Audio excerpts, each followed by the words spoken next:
Happy New Year. Welcome. I'm Judy Cameron on behalf of the Sun River Chamber. And today I wanted to talk about this amazing MD who, the more I study him, the more impressed I am. He's triply certified. That means he has 3 different MD degrees, which is quite rare. I believe the first one was internal medicine, the second endocrinology, and the third working with hospice patients.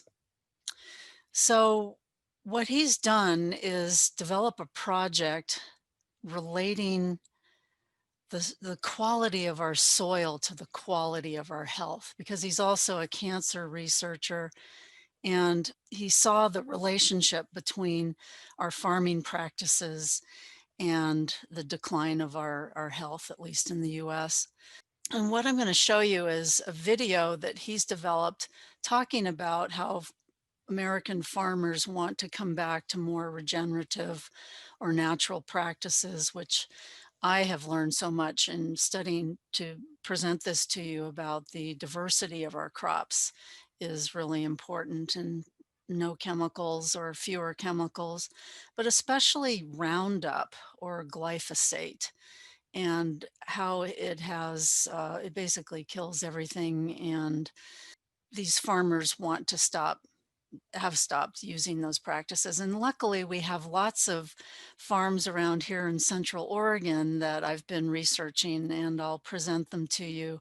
I talked with the High Desert Farm and Food and Farm Alliance head during the last week, and she's given me the top 5 farms in the area, though there are many apparently. So I'll give you some resources at the end. And also, I've got some great food products to share that I've been using and I'm really impressed with. So after we watch this video, I'll go through some highlights for you.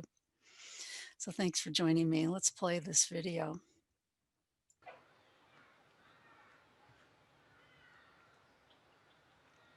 It starts off a little quietly.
Grant and Dawn and their daughter Carly have all become outspoken advocates. Actually, we sort of consider them one of our shining stars of the regenerative agriculture movement.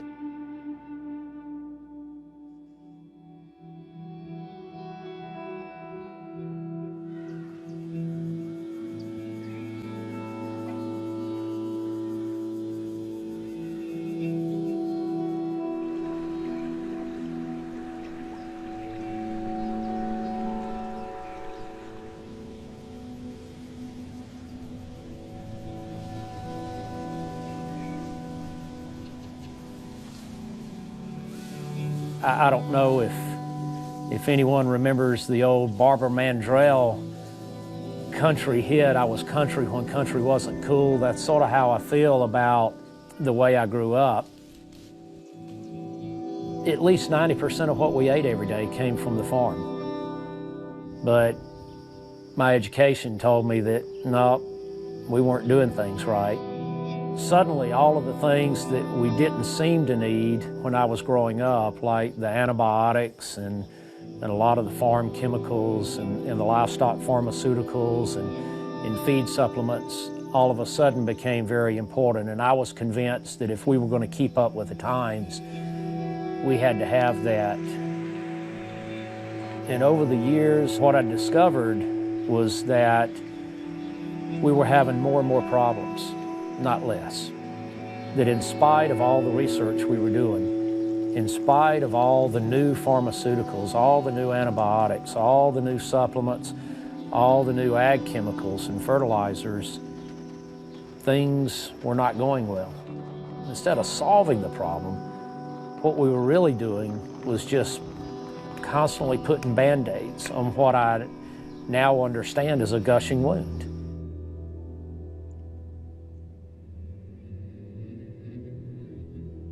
Farmers have the highest rate of suicide of any profession in the U.S. Their quality of life has diminished to the point that many of them hate what they have to do every day. I've never enjoyed mixing up a spray recipe of any kind. I've never enjoyed sitting in a sprayer. I've never enjoyed dealing with those chemicals with all the protective gear on. Farmers are finding that it's harder and harder for them to make a living, to maintain equity, and to have a viable business that they can pass down to their kids and their grandkids.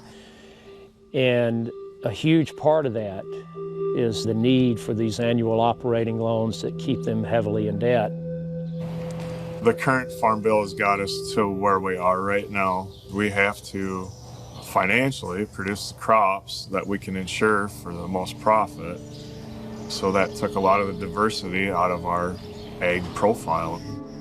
The thing they're most afraid of is that they're going to be the generation that failed and lost the farm. I knew that if we didn't do something, we were going to see a significant collapse in the existence of this family farm heritage and that multi-generational tradition.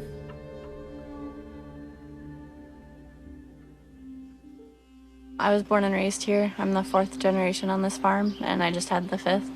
I've been here my entire life and had no ambition to go anywhere else. What we're doing here is setting our property up for my kids and my grandkids to farm it, because the biggest thing that I've ever learned is we never own this land. We simply rent from the next generation.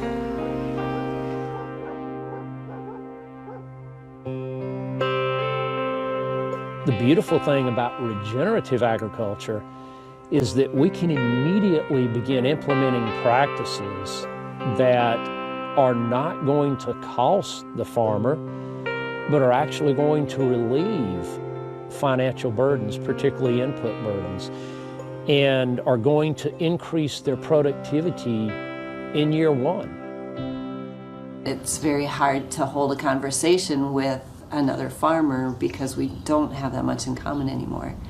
And we know that we're talked about in the coffee shops and in the elevators and stuff like that, and because we hear about it, and it doesn't bother us anymore. At first it was kind of lonely and it bothered us, but now it doesn't, because the benefits of what we do here and what we're seeing and ultimately the bottom line far outweigh what people are saying about us. So it's okay. And this is what we're doing, is becoming slowly but surely a little bit more accepted. We went back to farming the way my dad's grandpa farmed, and to me that's pretty cool. I've always felt like I was born into the wrong generation, because I thought the way they were farming was pretty cool, and now we get to do it.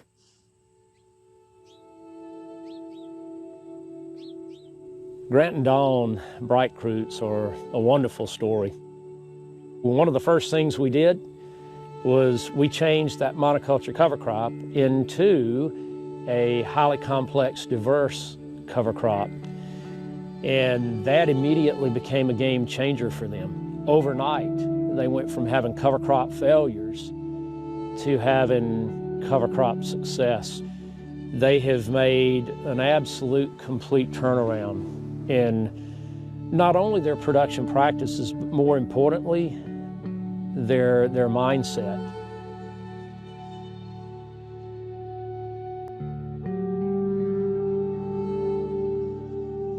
A couple years, hopefully it's not pink. That pink is our problem. What is that? That's the seed treatment.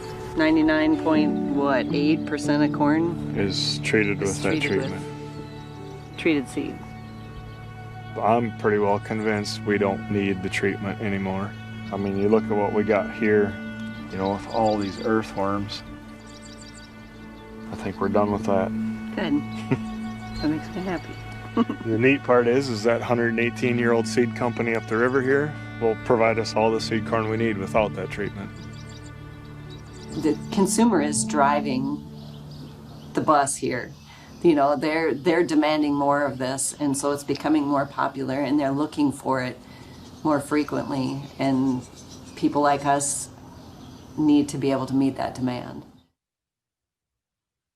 My goal is within 5 years to have a storefront here on the farm. I love having people out here to see what we're doing. I'm planning on going to a lot of farmers markets with the wagon, and we're using social media to market beef. I'm hoping that that'll broaden our consumer base.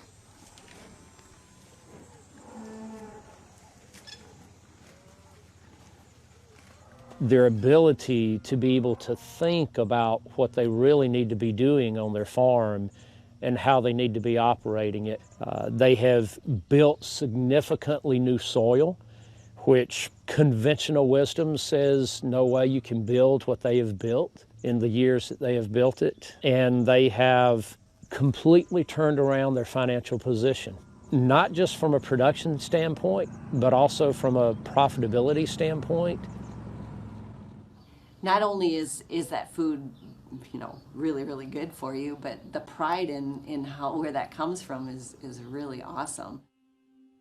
In 2019 and 2020, 50+% of all farmers in the U.S. are at significant risk for being able to get their annual operating loans renewed. And yet Grant and Dawn have provided a clear example of how to be able to feasibly step your way out of that situation and to be able to relieve both the financial pressure and the mental pressure.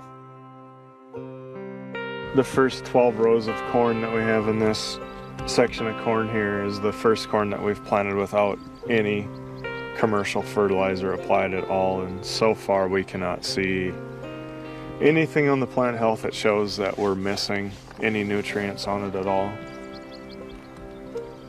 So far, time will tell, but we had to try it. The yield will be the indicator. So the average farmer farming conventionally is losing between 3 and 4 tons of topsoil per acre annually. Now, let's think about that. That's untenable, and that's absolutely unsustainable. when you can get to 60 to 70 earthworms per square foot, you've kind of got your soil health fixed, and we are very close, if not over that amount. This was the 25 acres that we treated as just a corn soybean rotation with no cover crops. So last year we cover cropped it to fix it. We fixed it in 1 year.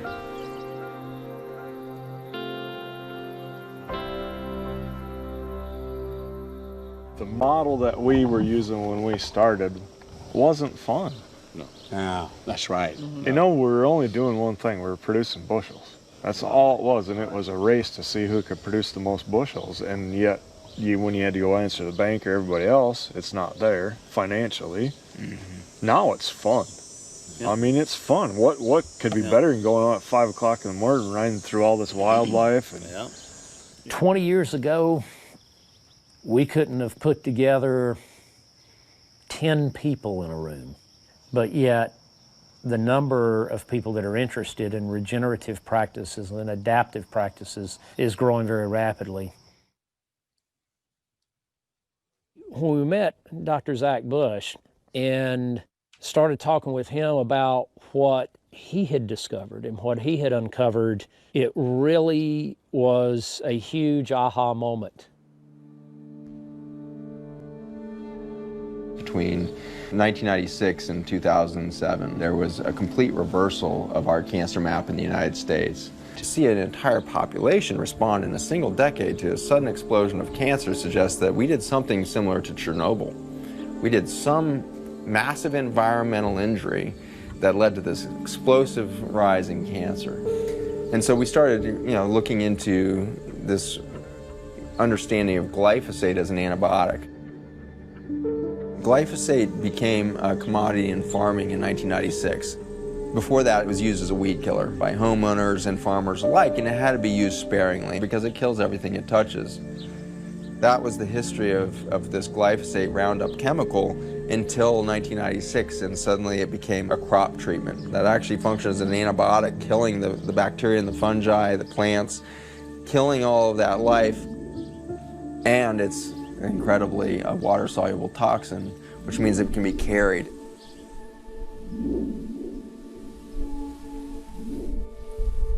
And so we took the glyphosate spraying maps, but interestingly, they don't superimpose on our cancer death maps until you pull in the tributaries of the Mississippi River.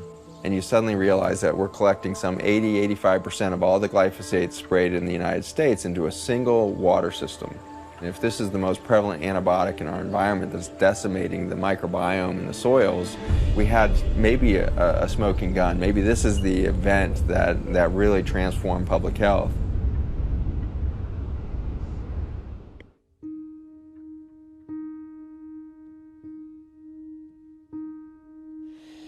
These degraded soils are not capable of producing highly nutrient-dense food.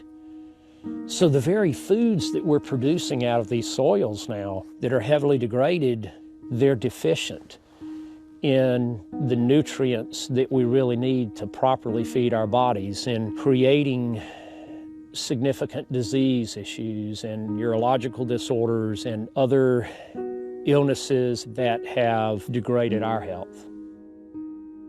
You think your great-grandfather had 7 chemicals sitting there killing everything in the soil? That's true. There's no way that was the case, else you would not have inherited a farm. We're looking at the end of this family farm tradition. And as they collapse, we open ourselves up to vulnerability, because it's these multinational organizations that move in with money from China and South America, Russia, all over the world, coming in to buy up massive swaths of the most fertile areas, and they're owning our own land. No longer owned by Americans, let alone the farmers themselves. It makes absolutely no sense from any stance of homeland security or national safety, national independence. And if we look at this ever-expanding dependence and machine of mega farming scale, we become very prone to catastrophic failures of the delivery system. In the last month, we've had 18 million pounds of beef recalled through 2 different events because of E. coli and salmonella, these invasive bacteria that are a symptom of a collapse of the greater microbiome of those cows. It takes a mega industry to screw up that big, to make us that vulnerable. And so as the scale grows of the farm, we should not be deluded that that means safety. It means danger. It means an extreme dependence on an extremely tenuous situation. We have an opportunity, though, to overcome the fear, and I see that happening on these farms.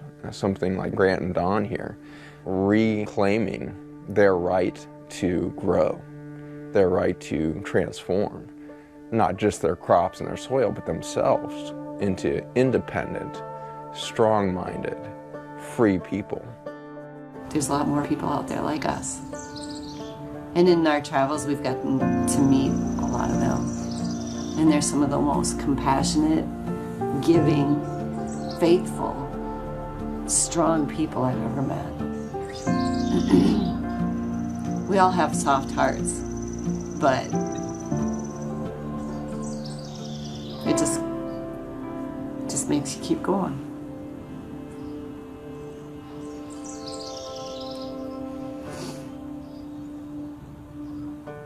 Nobody knows better than a good farmer that we are simply the tip of the iceberg of biology when it comes to life on planet Earth. A farmer knows that their cattle, their livestock, their plants have an interdependence deep into the soil. It just seemed like we were fighting and fighting more and more often with Mother Nature. Mother Nature always wins. I don't care if it's in her livestock side of the operation or the grain side of it. And when we decided to finally start trying to work with Mother Nature is when things started working so much better out here. I cannot turn the tide in my clinics. I can't shift the momentum by working with one cancer patient at a time. It's far too slow, and it's not at the root of the cause. And so I look to these farmers to realize the salvation of human health. For Zach to reveal to us what he has seen and noticed in the medical profession, and for us to be able to reveal to Zach what we have seen on the actual food production side. And then when those two things meet in the middle, it begins to paint a picture that is pretty clear, but also very concerning. And it tells us that if we're going to turn around our own health and the health of our children and our grandchildren, we've got to start now.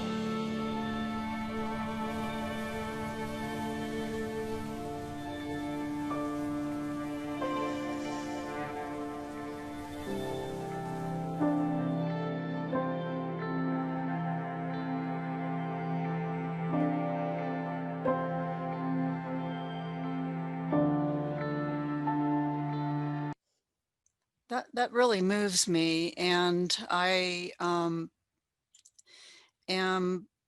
so intrigued to learn more. I've been studying with the Central Oregon, well, the High Desert Food and Farm Alliance in the last few weeks, and found out that we in Central Oregon have some really great resources. So I was speaking with Lori at this alliance, and she's transitioning out, but gave me the name of the new head. Her name is Annie. If you have any questions, that's her email there. And just some simple definitions. For example, I had not really thought about the definition of a farm and a ranch, but a farm produces vegetables, fruits, herbs, and animals, where ranches produce only animals. And what I was moved by was Lori's description of our small scale farms here, that they have the time and the motivation to work holistically. And she said that they were also spiritually and community oriented farms here. And I thought that was quite something. I've learned that the USDA organic license is not straightforward. It is a bit complicated, but it usually does not include the quality of the soil. It can talk about not using pesticides, chemical pesticides, but it doesn't talk anything about the quality of the soil. There is a directory that I got at Locavore, sort of a health food store in Bend, but I'm sure you can get these at the farms and other places too. And in this directory, you can find every farm, small and a bit larger, in Central Oregon, and they're all really good. Um, they use organic principles. They're not all licensed by the USDA, but they are often better than the USDA standards by using natural and organic principles. And they might use pesticides, but they'd be using herbal ones like catnip and rosemary. So I wanted to give you the 5 best local farms names, though there are many more in the directory, and I'll also show you online in a second. And she gave me a variety of different areas, but also different focuses. Mahonia is in Sisters, and they don't even till the soil with a farm tiller thing, because that does destroy the biome, apparently the fungi and the bacteria, or it upsets them, and so they believe no power tools is the way to go. Then there's also a teaching farm in Sisters called Seed to Table. I'd be interested in going there because this has really perked my interest in learning how to. I have two neighbors that are big gardeners, and they are going to help me learn more so I can grow my own. I was actually surprised that you could grow so much with greenhouses around here with our weather. Terrebonne has Sun Grounded Farm. Their logo, if you will, is that the community includes our soil. And I just bought some really beautiful lettuces from Locavore in Bend, just off of Revere and Third, I think. So that was, I couldn't believe it. The lettuces were just so firm and alive and fresh. I mean, they had some life force in them. Two others in Prineville, one outside of Prineville called Boundless Farms, and they're more of a professional outfit. So I'm not sure exactly what that means, but it's very intriguing to me. Another in Prineville called Windy Acres Dairy, and they use biodynamics principles, which includes, if you're familiar with the energy of the Findhorn community in Scotland, they talked a lot about the energy of the plants. And it was started by Rudolf Steiner, who started the Waldorf School. That's fascinating. I'd like to learn more about that. And there's one here, a small one, not even an acre, I don't think, in Lapine. I'm going to go over there and talk to the gal who runs it. She's also a yoga teacher. It's called Sunrise Micro Farms. So what I learned from Lori at the Food and Farm Alliance is that you can, just like the old days, you can establish a relationship with a farmer, and now's the time to do it. And what that means is you go see where your food is grown. You can also support them. What is it called? CSA, Community. Um, well, I've got another link I'll show you in just a second, but you basically pay a certain amount for a certain amount of time to help your farmer buy the seeds and whatnot so they can have some kind of support. And these are getting more and more popular. So where is this produce sold? Well, locavore, I guess that's like omnivore and herbivore, but you eat it locally. Locavore, they have meats and beautiful, beautiful vegetables. Of course, also Whole Foods, and sometimes, believe it or not, grocery outlet. I found some organic produce locally there the other day, and I was absolutely thrilled. So here's the website that you can go to if you can't find one of these hard copy catalogs. Go to HD for High Desert Farm, excuse me, Food and Farm Alliance, hdffa.org, and there is a map if you go to the Find Local Food tab. So there were three products I wanted to show you that I am thrilled with, and one is Ion Biome, and it's developed by Zach Bush's company. Ion, I thought, was, having been a research scientist, I thought ion was related to the ions of chemicals, but it actually stands for the intelligence of nature. And you can buy this product that they've developed in his lab, and by going to ionbiome.com. Two things about it. It helps detox against the Roundup in the foods that we may be eating, and also can help prevent, there's science to back up preventing leaky gut. So That's pretty important. It tastes a bit like soil. It's derived from really ancient soil, and all of the proceeds go back to the Farmer's Footprint project, or most of them, I think, um, to the Farmer's Footprint project that he started, the video that I just showed. And secondly, I found this product at Market of Choice in, but you can also get it on Amazon. The company's called Balanced Greens.